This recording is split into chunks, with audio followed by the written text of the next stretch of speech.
నమస్తే. శ్రీ గురుభ్యో నమః. శ్రీమాత్రే నమః. ఆదిత్యాయ చ సోమాయ మంగళాయ బుధాయ గురుశుక్ర శనిభ్యే రాహవే కేతవే నమః. శ్రీమాత శ్రీ మహారాజ్ఞి శ్రీమత్ సింహాసనేశ్వరి చిదగ్నిగుండ సంభూత దేవకార్య సముద్యత. అందరికీ నమస్కారం. ప్రతి మాసంలాగానే మరి ఈ మాసం అంటే జనవరి 2025 ఫిబ్రవరి మాసం గాను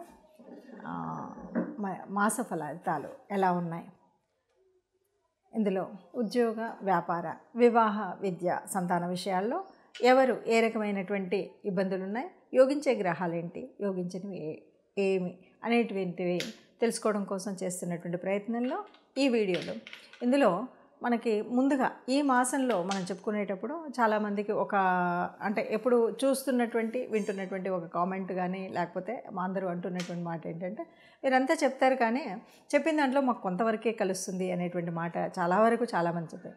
ఇది మనం చేసేటువంటిది గోచార ఫలితము. గోచార ఫలితంలో పూర్తిగా ఎగ్జాక్ట్గా అంత ఉండదు. మనకెప్పుడు కూడా ఎవరి జన్మజాతక ఫలితాలు అయితే ఉంటాయో అవి ఎగ్జాక్ట్గా యాక్యురేట్గా చెప్పడానికి అవుతుంది. ఈ గోచార ఫలితాలు అనేవి కొంతవరకు మాత్రమే, అంటే కేవలం 30-40% మాత్రమే ఉంటాయి. దైవవశాత్తు మీకు గనక ఈ వీటితో పాటు జరిగేటువంటి దశ అంతర్దశలను బట్టి కొన్నిసార్లు మనకు చెప్పింది చాలా ఎక్కువగా కరెక్ట్ అనిపించవచ్చు. అయితే ఎప్పుడు కూడా గ్రహస్థితి ఏంటంటే ఏ రకమైనటువంటి గ్రహస్థితిలో ఏ స్థితి ఉంది అంటే ఏవైనా వాటి యొక్క యుతి లేకపోతే దృష్టి వీటన్నింటిని బట్టి మనం చెప్పుకునేటువంటి స్థితి కాబట్టి ప్రతీ నెల మారుతూనే ఉంటాయి. ఎందుకంటే కొన్ని దీర్ఘకాలికంగా చలనం చెందేటువంటి గ్రహాలు ఉన్నప్పటికీ మరికొన్ని ఇప్పుడు చంద్రుడు లాంటి వాడు 2.5 రోజులకు ఒక రాశి నుండి మారుతూ ఉంటాడు. అలాంటప్పుడు మనం ఎలా చెప్పుకుంటాం అనేటువంటిది కూడా ఉంటుంది. కాబట్టి వీటన్నింటిని దృష్టిలో పెట్టుకొని చెప్పేటువంటి ఫలితాలు కామెంట్ చేసేటప్పుడు కాస్త జాగ్రత్తగా చూసి చేయండి. ఇక కుంభరాశి ఇక ఫిబ్రవరి మాసానికి గాను ముందుగా గ్రహస్థితి ఎలా ఉంది ఈ మాసానికి అనేది కనుక చూసుకున్నట్టయితే, గ్రహస్థితిలో మనకు తెలుసు వృషభ రాశిలో గురువు ఉన్నాడు, అలాగే మిథునంలో కుజుడు, ఇక కేతు రాహులు ఇద్దరు కూడా కన్యలో కేతువు, మరి రాహు మీనంలో ఉన్నాడు. ఇక మకరంలో రవి, అలాగే బుధుడు. ఈ రవి బుధులు ఇద్దరు కూడా బుధుడు 12వ తారీఖు మారుతూ ఉంటాడు, రవి 13వ తారీఖు కుంభంలోకి మారడం అనేది కనిపిస్తుంది. ఇక మరి మీనరాశి అని చెప్పుకున్నాం, అందులో శుక్రుడు కూడా అక్కడే ఉంటాడు. ఇది ఈ మాసానికి గాను ఉన్నటువంటి గ్రహస్థితి. ఈ గ్రహస్థితిని బట్టి ఏ ఏ రాశుల మీద ఏ ఏ గ్రహాల దృష్టి ఉంది, ఎక్కడెక్కడ గ్రహాల యొక్క యుతి ఉంది అనేటువంటి దాన్ని బట్టి ఫలితాలు ఉంటాయి. ముందుగా మేషరాశి ఫలితాలు. మేషరాశిలో లగ్నాధిపతి అయినటువంటి కుజుడు 3లో ఉన్నాడు. 3 అంటే కమ్యూనికేషన్ స్థానం. 3లో ఉన్నటువంటి కుజుడు మళ్ళీ 4లోకి వెళ్తాడు, మళ్ళీ 3లోకి వస్తాడు. ఇది మనకు చూసేటువంటి మార్పు ఇటు అటు. అయితే 3 నుండి 4కు ఇలా మారడం వల్ల ఎలా ఉంటుంది అంటే, మనం కొన్నిసార్లు ఉన్న ప్రదేశం నుండి మారడం అనేటువంటిది ఉంటుంది. అంటే ఉద్యోగరీత్యా అవ్వచ్చు, చదువు రీత్యా అవ్వచ్చు, ఇంకేదైనా ప్రభావాల వల్ల అవ్వచ్చు, మనం ఇల్లు మారడం కానీ లేకపోతే కొన్ని ప్రాంతాలు మారడం కానీ అనేటువంటిది మాత్రం మనకు కనిపిస్తున్నటువంటి స్థితి. అలాగే ఇక్కడ విద్యార్థులకు చక్కగా అంటే వారి పరిస్థితి చదువుకుంటున్నటువంటి పరిస్థితుల్లో వాటిలో కూడా మనకు కొంచెం స్ట్రెస్ అనేది కొద్దిగా ఎక్కువగా ఉంటుంది. అంటే చదువు వచ్చా రాదా అని కాదు, మనం కొన్నిసార్లు ఏముంటుంది, మనం ఏదో కోర్స్ తీసుకోవాలనుకుంటాము, ఏదో అవుతుంది, దానివల్ల స్ట్రెస్ అవ్వడము, లేదు కొన్ని రకాలైనటువంటి ఇబ్బందులు అక్కడ ఉండేటువంటి ప్రాంతం వల్ల కానీ ఇట్లాంటి వల్ల కొంత స్ట్రెస్ అయితే విద్యార్థులకు ఉంటుంది. ఇక రియల్ ఎస్టేట్ వారికి ఎలా ఉంటుంది అంటే, రియల్ ఎస్టేట్ వారందరికీ కూడా ఫైనాన్షియల్ గ్రోత్ అయితే కనిపిస్తుంది. చక్కగా ఫైనాన్షియల్గా బాగా ఉపయోగకరంగా ఉంటుంది.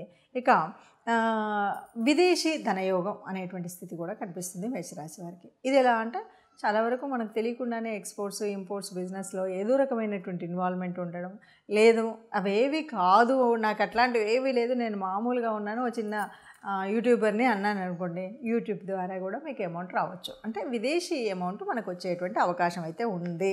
అలాగే మనకిప్పుడు 6లో కేతువు ఉన్నాడు. 6లో కేతువు ఉంటే దీనివల్ల ఏంటంటే 6వ స్థానం ఏంటి, రుణ రోగాలు కదా. ఇక్కడ కొద్దిగా మనం జాగ్రత్తగా ఉండవలసినటువంటి స్థితి ఏంటి అంటే, ఎవరికైనా అప్పిచ్చినా అప్పు తీసుకున్నా ఈ విషయంలో ఏదో మనవాడేలే, మన తమ్ముడేలే, అన్నలే, అక్కలే అనుకునే కనుక అక్కడ ఏ లెక్క వాత లేకుండా, ఓ పత్రం లేకుండా, లేకపోతే మామూలుగా ఇచ్చేసి ఒక ముందు మాట అనుకోకుండా చేసినటువంటి వాటి వల్ల చివర్లో అవి మనస్పర్ధలు వచ్చేటువంటి అవకాశం ఉంది. కాబట్టి ఆ విషయంలో చాలా జాగ్రత్తగా ఉండాలి. ఇక ఈ కుజుడు కేతువు వీళ్ళు ఉన్నటువంటి పరిస్థితి, ఎందుకంటే మనకు వీళ్ళే ఇంపార్టెంట్, వీళ్ళే కొన్నిసార్లు కష్టాలు కలిగించేటువంటి వాళ్ళు. అందువల్ల ఇప్పుడు కుజుడు కాస్త మనకు సరిగ్గా లేనటువంటి పరిస్థితిలో ఏమవుతుంది, ఏదో ఒక ఇబ్బంది, ఒక దెబ్బ తగలడమా, లేకపోతే కోపం రావడమా, మన కోపం వల్ల ఇతరులతో మనకు తగాదా రావడం, ఇలాంటివన్నీ కనిపిస్తాయి. కాబట్టి ఇవన్నీ లేకుండా ఉండాలి అంటే మనం తప్పనిసరిగా పరిహారం చేసుకునేటప్పుడు కుజగ్రహానికి కేతుగ్రహానికి, కేతు వల్ల కూడా మనం మంచి జరిగింది అంటే చక్కగా పూజల్లో, పుణ్యాలలో, తీర్థయాత్రల్లో ఉంటాం. వ్యతిరేకంగా ఉన్నప్పుడు కొద్దిగా మనం వ్యతిరేక స్థితిలో ఉంటాం. కాబట్టి తప్పనిసరిగా నవగ్రహ మండపానికి వెళ్ళినప్పుడు ఈ ఇద్దరు ప్రదక్షిణ చేయడం అనేటువంటి చేయాలి. సరే, నవగ్రహాల ప్రదక్షిణ చేస్తే సరిపోతుంది. దీనితో పాటు ఏదైనా దానం చేయాలి అని అనుకుంటే ముఖ్యంగా కుజుడికి సంబంధించినంత వరకు మనకి కందులు, అట్లాగే కేతువు అంటే ఉలవలు ఇస్తాం కదా, ఇలాంటివి ఈ రెంటికి సంబంధించినటువంటివి దానం చేయడం అనేటువంటిది ఒకటి చేయండి. ఎవరు తీసుకుంటారండి ఉలవలు దానం అన్నారనుకోండి, అప్పుడు ఏం చేయండి అంటే ఏదైనా మీ ఇష్టదేవత ప్రార్థన తప్పనిసరిగా మర్చిపోకుండా చేస్తూ, దీనికి తోడుగా చేయాల్సినటువంటి పని ఏంటంటే ఏదైనా గోశాలకు వెళ్ళడం, గోగ్రాసం ఇవ్వడం అనేటువంటిది మర్చిపోకుండా చేయవలసినటువంటి పని. ఇప్పటి వరకు ఉన్నటువంటి గ్రహస్థితిని చూసాం కదా. ఎప్పుడూ కూడా గ్రహాలు మనకు అంటే కదులుతూనే ఉంటాయి. ఈ గ్రహాల మూలంగా, గ్రహాల యొక్క కదలిక వల్ల కొన్నిసార్లు కొన్ని గ్రహాలు ఒకే చోట ఉండడం, గ్రహాల దృష్టి ఉండడం, అష్టమ శని, అర్ధాష్టమ శని, ఏళ్ళనాటి శని, ఇలాంటి వాటివన్నీ ప్రభావాలు ఉండడం, వీటన్నింటితో పాటు మనం ఉన్నటువంటి రాశిని బట్టి యోగకారకమైనటువంటి గ్రహాలు, యోగించని గ్రహాలు, ఇలా మనం అన్నీ చెప్పుకుంటూ వెళ్తూ ఉంటాం. దీని మూలంగా కొన్ని రకాలైనటువంటి ఇబ్బందులు, కష్టాలు, సుఖాలు, జీవితం అంటేనే కష్ట సుఖాలు అని చెప్తూ ఉంటాం. కానీ ఈ రాశిలో మీరు చెప్పారు ఇలాగే ఉండాలి అంటే మనం చెప్పేటువంటిది కాదు. వీటన్నిటికి కూడా మనకేంటంటే కర్మ సిద్ధాంతాన్ని నమ్మేటువంటి వాళ్ళం, పూర్వజన్మ సుకృతము ఉంటుంది.